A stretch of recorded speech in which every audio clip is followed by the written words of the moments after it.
তো এখন চলে আসলাম হচ্ছে কমন নাউনের প্রশ্ন প্র্যাকটিস নিয়ে।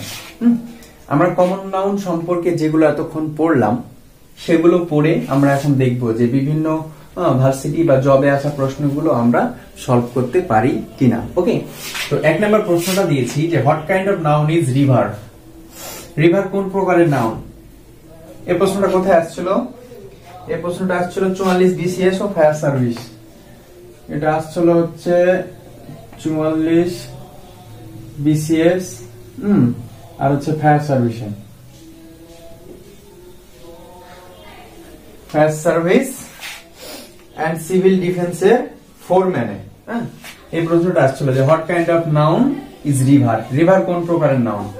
তো আমি তো আলোচনা এখানে দেখিয়েছিলাম যে সমজাতীয় একজাতীয় সকলকে বোঝাবে। রিভার বলতে এখানে পদ্মা, মেঘনা, যমুনা, কর্ণফুলী, ব্রহ্মপুত্র নির্দিষ্ট কোন নদীকে বুঝিয়ে না, সকল নদীর একটা হচ্ছে কমন নাম রিভার, নদী।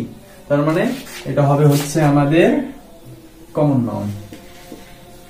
ওকে, এরপরে দ্বিতীয় প্রশ্নটা হচ্ছে what kind of noun is girl. এটা same category question. What kind of noun is girl. Girl কোন প্রকারের নাউন? এই প্রশ্নটা কোথায় আসছিল? এটা আসছিল হচ্ছে 10 বিসিএস এ।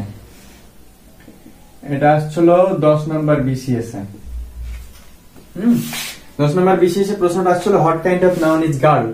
গার্ল হচ্ছে কোন প্রকারের নাউন? আমি এখানে দেখিয়ে দিলাম এবং আমার এখানে যে কটা ইম্পর্টেন্ট সেগুলো আমি তুলে দিয়েছিলাম, তার ভিতরে এই গার্লটা ছিল। তাহলে এই গার্লটাও হচ্ছে আমাদের কি নাউন? Common noun. এখানে নির্দিষ্ট কোনো ব্যক্তিকে বোঝায়নি যে হচ্ছে রহিমা বা শকিনা বা জরিনা বা হচ্ছে রিয়া, মিতা, নির্দিষ্ট করে কাউকে বুঝায়নি। গার্ল সকল মহিলাকে বুঝিয়েছে। তার মানে গার্লটা হচ্ছে আমাদের কমন নাউন। 10 বিসিএস আসছিল। এরপরে যে প্রশ্নটা সেটা হচ্ছে ঢাকা এই যে বিগ সিটি, ঢাকা হচ্ছে একটা বড় শহর। যদি ঢাকা বলতো তাহলে ঢাকা কিন্তু প্রপার নাউন হতো। ঢাকার প্রপার নাউনের সমস্ত বৈশিষ্ট্যগুলো আছে, একটা নির্দিষ্ট নাম হবে, ক্যাপিটাল লেটার হবে, সব বৈশিষ্ট্য এখানে আছে। কিন্তু বলেছে সিটিটা হচ্ছে কোন প্রকারের নাউন। সিটি শব্দটি কোন প্রকারের নাউন? সিটি মানে শহর। শহর একটা শহরকে তো বোঝায় না, শহরটা হচ্ছে একটা কমন নাম। সেটা হতে পারে অন্যান্য শহর, ঢাকা শহর একটা যেমন, ঠিক আছে। তাহলে সিটিটাও, এই প্রশ্নটা কোথায় আসছিল? এটা হচ্ছিল প্রাথমিক সহকারী শিক্ষক। ভালো। এরপর আমাদের যে প্রশ্নটা, তাহলে সিটি হচ্ছে আমাদের কমন নাউন। এরপর যে প্রশ্নটা, the poor are always unhappy. গরিবরা সর্বদাই হচ্ছে অখুশি। The poor is dash noun. The poor এখানে হচ্ছে কোন নাউন? Plural common noun, plural proper noun, collective noun, material noun. এই প্রশ্নটা কোথায় আসছিল? ইসলামিক ইউনিভার্সিটি, আইইউ, এবং এটা হচ্ছে বাংলাদেশ পল্লী বিদ্যুতায়ন বোর্ডে। পল্লী বিদ্যুতের প্রশ্নটা আসছিল। তো দেখেন তো, আমি ওখানে হচ্ছে লাস্ট যে শর্তটা পড়িয়েছিলাম যে প্লুরাল কমন নাউন হতে হলে অ্যাডজেক্টিভ হতে হবে, অ্যাডজেক্টিভের পূর্বে দি বসতে হবে এবং সেটা নির্দিষ্ট কোন হচ্ছে জাতিকে বোঝাতে হবে। এখানে গরিবটি অখুশি এরকম তো না, গরিবেরা হচ্ছে অখুশি থাকে। তাহলে গরিবেরা একটা নির্দিষ্ট শ্রেণীর সকলকে বোঝাচ্ছে। তার মানে এটা হচ্ছে প্লুরাল কমন নাউন। আরেকটা বৈশিষ্ট্য, ভার্বটা হচ্ছে কি? প্লুরাল। তাহলে দা পোর, এই টোটালটা হবে হচ্ছে আমাদের প্লুরাল কমন নাউন।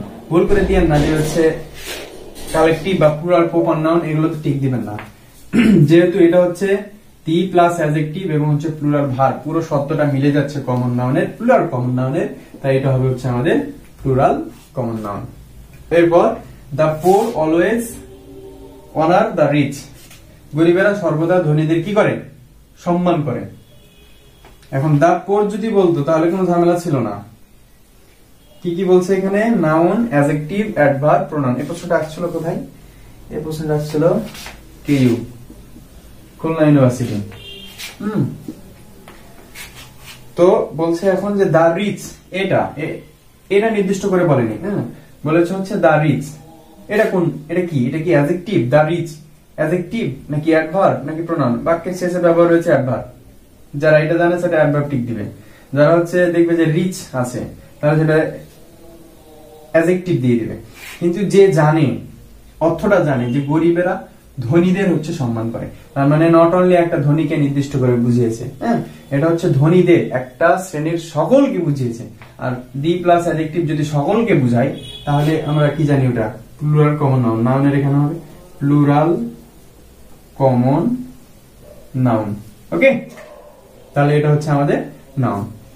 তো আমি এটি হচ্ছে দিলাম, আরো হচ্ছে অনেক প্রশ্ন আছে, আপনারা হচ্ছে আমার লেকচারে ওই লেকচারটা মানে থিওরিটিক্যাল আলোচনাগুলো দেখে এগুলো হচ্ছে প্র্যাকটিস করবেন। আমি আশা করি আপনারা এইসব প্রশ্নের সলভ করতে পারবেন। ওকে, তাহলে আজকে আমরা হচ্ছে কমন নাউন শেষ করলাম।